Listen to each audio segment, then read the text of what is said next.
What up? This is going to be a good one. Before I get started, though, of course, I have to thank all of my wonderful customers. Thank you, man.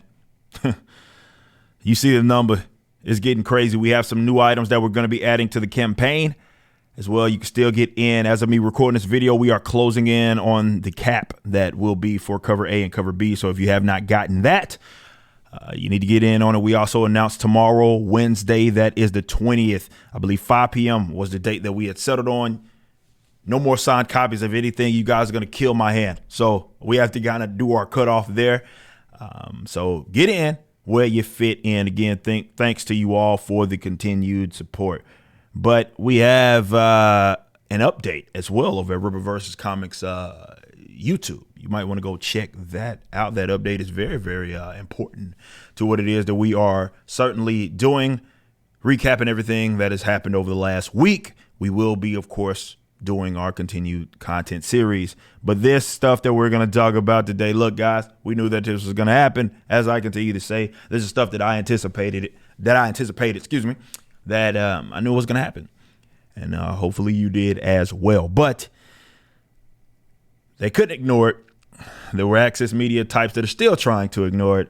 And that's fine. We don't answer to them. That's the point of what it is that we are doing. I'd much rather the alternatives anyway cover it and get that news out there, because it is kind of embodying everything that we're trying to build here. But this was an interesting one that I'm going to show you that has some passive aggressive kind of stuff that is laced into it.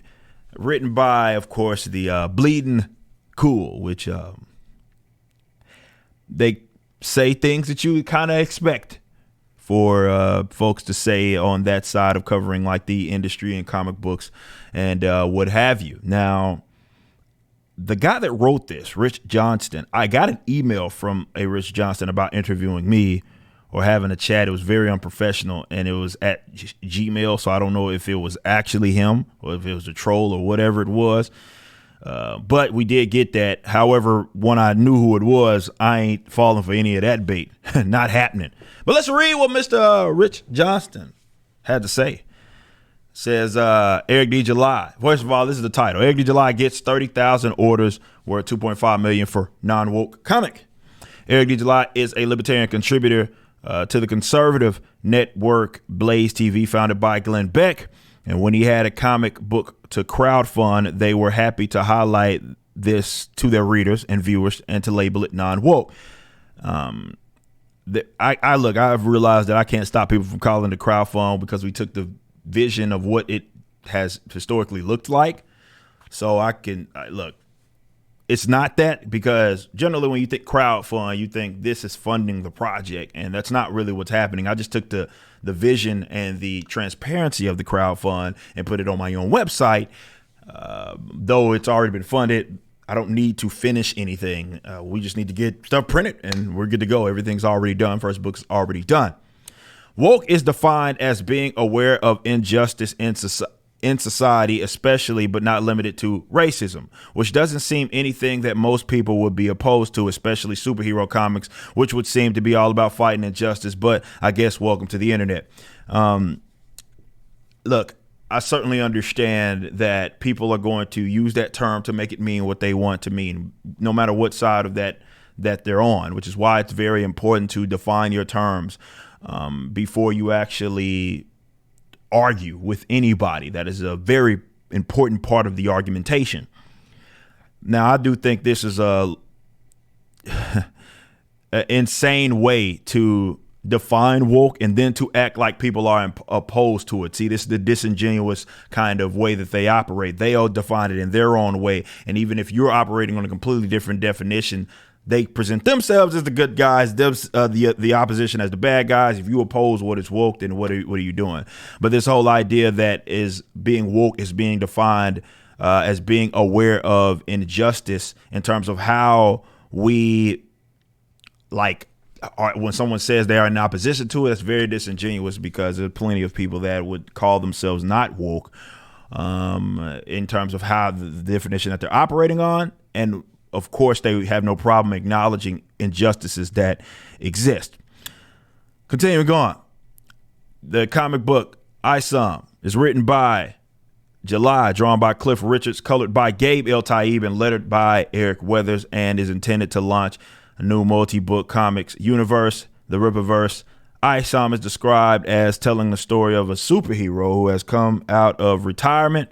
Avery's sister, this is quoting from it, Avery's sister Altona gives him a call and wants him to visit an old friend by the name of Darren Fontano, another family friend. Well, this is the synopsis. That's a quote, which sounds a bit like tackling injustice to society. He ends. By the way, you got it wrong. This isn't necessarily something like, I don't want to say you got it wrong. Let me say this. Appreciate your theories and all of that. But the story isn't about him coming out of retirement per se. That's not what it is. I'm just catching the audience up to the point to where the book is being told. You know what I mean? Because obviously there's events that happened before the book, which will be told at a later date. But yeah, it's not about, this isn't really that's not what the synopsis says or anything. And of course, he ends it with the snarky comment, which sounds a bit like tackling injustice in society to me, by basically saying, hey, I define woke as this way, and therefore, is your book actually non-woke? Because this synopsis sounds like tackling injustice, which, again, that's not even actually what it says when you read the short story or wherever part, I think maybe the campaign story or wherever you quote it, that's not what it even says. It just basically says, hey, Altona called Isom, aka Avery Silman, wants him to visit an old friend, and things have changed since then, considering his old friend is grown, and that's what you got for the most part. You don't have any idea what's going on. Either way, appreciate the theories though. That's what comic book stuff is all about. Either way, the non-woke label saw the story picked up by Fox News and the New York Post, which have helped spread the cry further, and the revenue already in 6 figures soon went into 7 figures. Almost 30,000 pre-orders worth over $2.5 million. That is a remarkable achievement for a new comic book company right off the bat, no matter who promoted it. Though the price for a 96-page comic of $35 plus 10 shipping might seem a bit on the high side if it wasn't for the virtue signaling possibilities. First of all, in any sort of market, if that is what the going rate is, and certainly the folks are willing to pay for it, that's not necessarily for you to determine either way. However, this is not a cheaply printed book. I do not have several deals with various printers all around the world. This is not being printed in China actually either. So this is the going rate for a book that I wanted of a solid quality. I thought this was really to be fair, and I even compared it to other folks that were doing their own kind of independent comics, not talking about like the non-big, talking about big comic book companies that are big, but they just simply aren't DC or Marvel. I'm not talking about them. I'm talking about guys that are really starting from the ground up. I thought that was fair, considering that it was a 96-page comic, and we, of course, in the future will work the best to our abilities to get it to as cheap as we possibly can and affordable to the audience. However, this idea that, there was something fundamentally wrong with that price, or it's a high, and if it wasn't for the virtue signaling possibilities, look, people want to pay for it. People are enthusiastic about it, and that's just the going rate. Eric D. July wants to create a long-standing collectible comic book universe for the Rippaverse. He might want to try and bring some economics of scale into play, or risk bankrupting his followers. Even today's comic inflation, or with comic book inflation, a 96-page comic usually sells for 10 to 12 from a comic book shop. Well, again, that depends on various things. How old is it? Is it repackaged stories? Where was it printed? So many. You want to talk about economics of scale, Rich?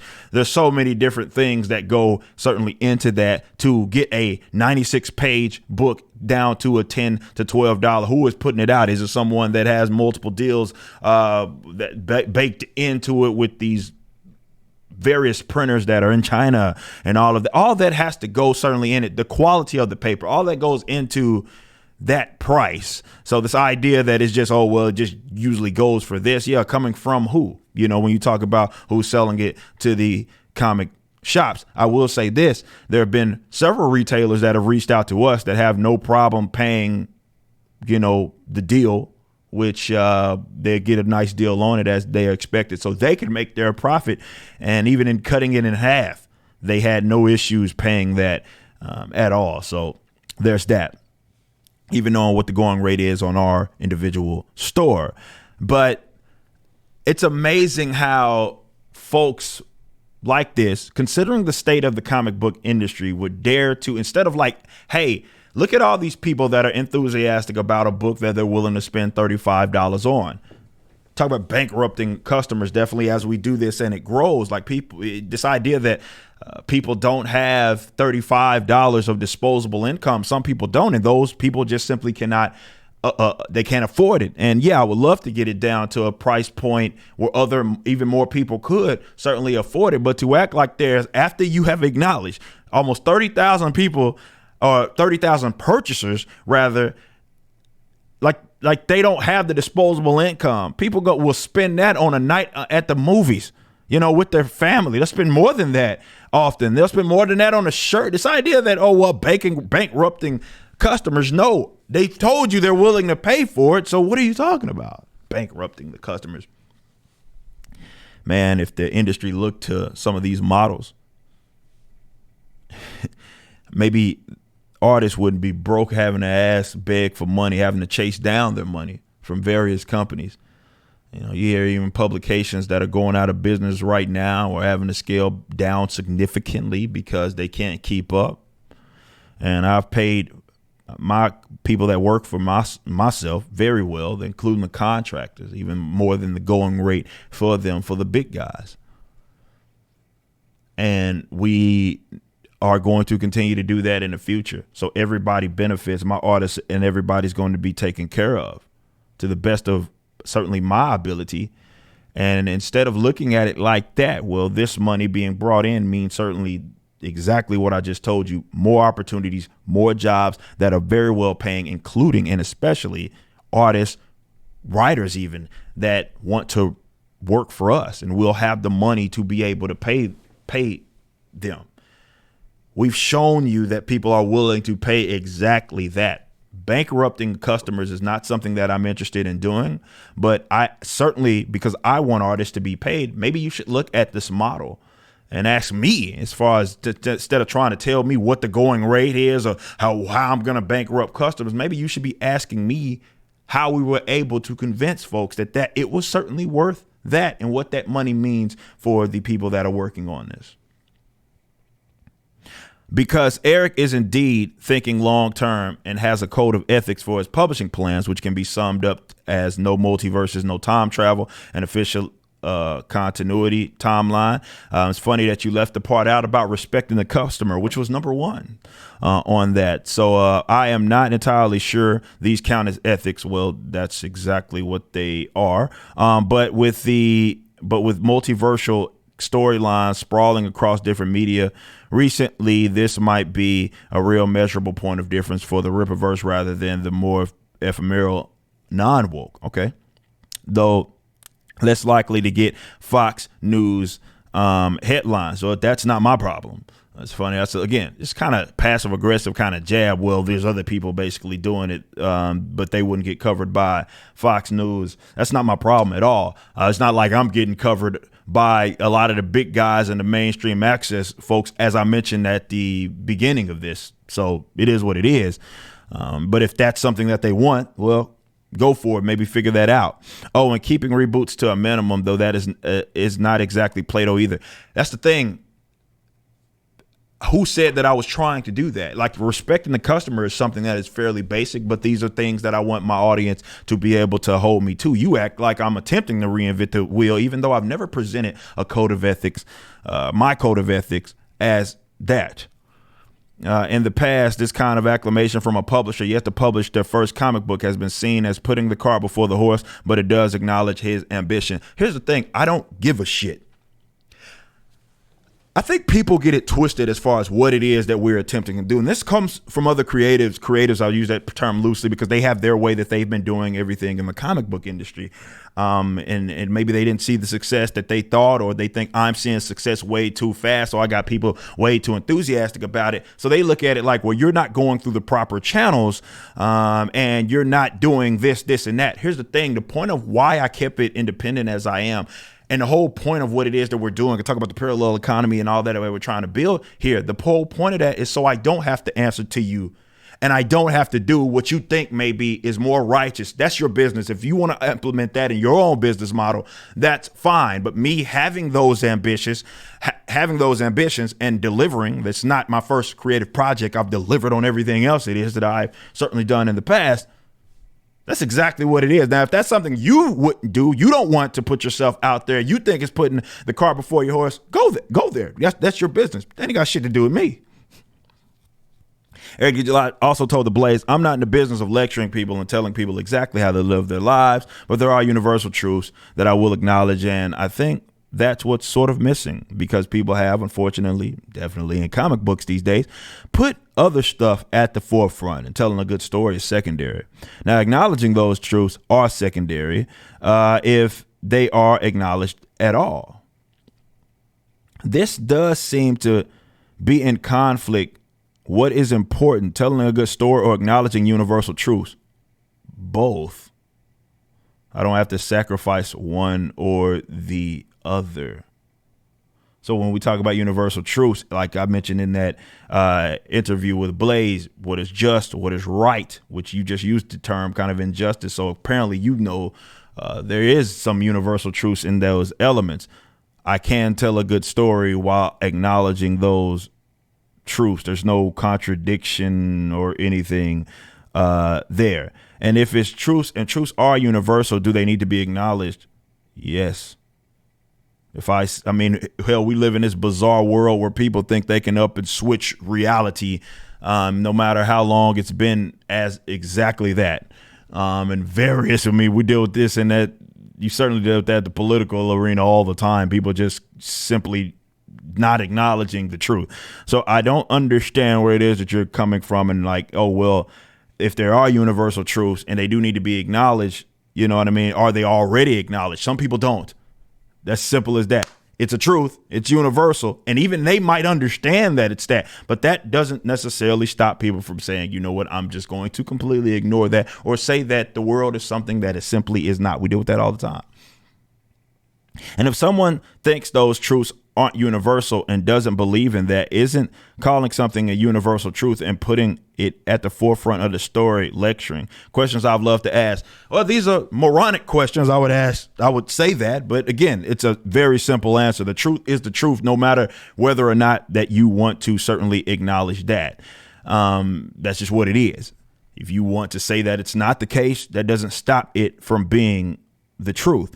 And me acknowledging something is certainly different from maybe lecturing per se somebody on something. Definitely when we talk about that in the creative sense. When you use that term lecture in the creative sense, you're more so referring to, they're not, I don't want to say diametrically opposed, mutually exclusive, whatever you want to call it, that it's more so, it's different from telling a good story as opposed to actually beating your audience over the head or lecturing. I'm not in the business of lecturing, but I absolutely can acknowledge universal truths. Historically, storytellers have been able to do that all the time. Again, I'm not reinventing the wheel, but it seems like this guy is trying to find something wrong with what it is that I'm saying. And he's trying to pretend like I'm trying to reinvent the wheel, even though that's never what I've ever stated. The Blaze also refers to July, saying that Rippaverse Comics will also be a place where content creators, artists, writers, and anyone else in the comic book industry who feels alienated by big corporations can come to tell stories without fear of censorship or judgment. And now he's quoting me. There are a lot of creative people that are in our space, on our side, and in our line of thinking in support of the value of liberty. No matter whether you're a conservative, libertarian, or whatever, and they're just undiscovered. They're in hiding because they have to work for the old guard, he said. And yeah, that's very, very true. I did get a flavor, to paraphrase the Blues Brothers. We have both kinds of politics here. conservative and libertarian, but there are many places outside of the corporate controls who publish comic books, and many self-publishers who choose to do it themselves and have done for decades. Okay. I don't understand what that has to do with me sitting here telling you're looking at like a basic interview of, hey, this is what I am going to do. And you're trying to make it way like I'm trying to act like I'm doing something that's so brand new to the point where it's like never, ever, ever been done and nobody else is attempting to do it their way. No, I've never insinuated that at all. It says, I lost my place there. It says, just not everyone has been able to frame it in such a way to get coverage from their media employer as well as Fox News and in the New York. That's not my problem. That is not my problem. You're speaking basically, hey, there's other guys doing something. They just haven't been able to phrase it that way and they're not getting coverage by these other. That's not my problem. That's not my issue. I've not paid for any advertisement. I paid $0 in advertisement. Everybody that has covered this and that I've made a statement has reached out to me directly and I just gave it to them. Simple as that. Now, obviously, because I do stuff with Blaze, they're going to be the ones that we're going to want to reach out. I mean, that's not my problem. There's also another question to ask, and stumbling across this accidentally last week caused all manner of ructions. Running a crowdfunder on Kickstarter Indiegogo gives some measure of a surety of the pre-orders listed. But running a crowdfunder on your website does not. There's no independent voice to state that you got the orders you say you do. All right, so he says, so if you make a headline of it, how can it be verified? As it stands, Rippaverse Crowdfunder does not have verification. There is no independent source to confirm the order numbers, but it has been reportedly repeated without caveat. Okay, actually they have. You just talk to big major can you call them institutions or whatever, media that have covered it, putting their name to it. You just won't accept that because it's coming from them, right? See, this is the bizarre stance there, is that I did it my way. Keep wrongfully calling it what it is, whatever. Yes, it has the vision of, hey, this is how much money we brought in, but it uses certain language that it does purposefully. Revenue, purchasers, not, trying to kind of not say backers per se, because it's a pre-order campaign. It's already paid for. It's not, the crowd does not need to fund it. But there was a reason why you talk about this assurance. There's a reason why, and I've made this abundantly clear, why I'm not going through those. I wanted to keep it as independent as possible. I don't want to have to deal with weirdos like yourself or other folks potentially, not saying that you would do that, Rich, but weirdos are out there.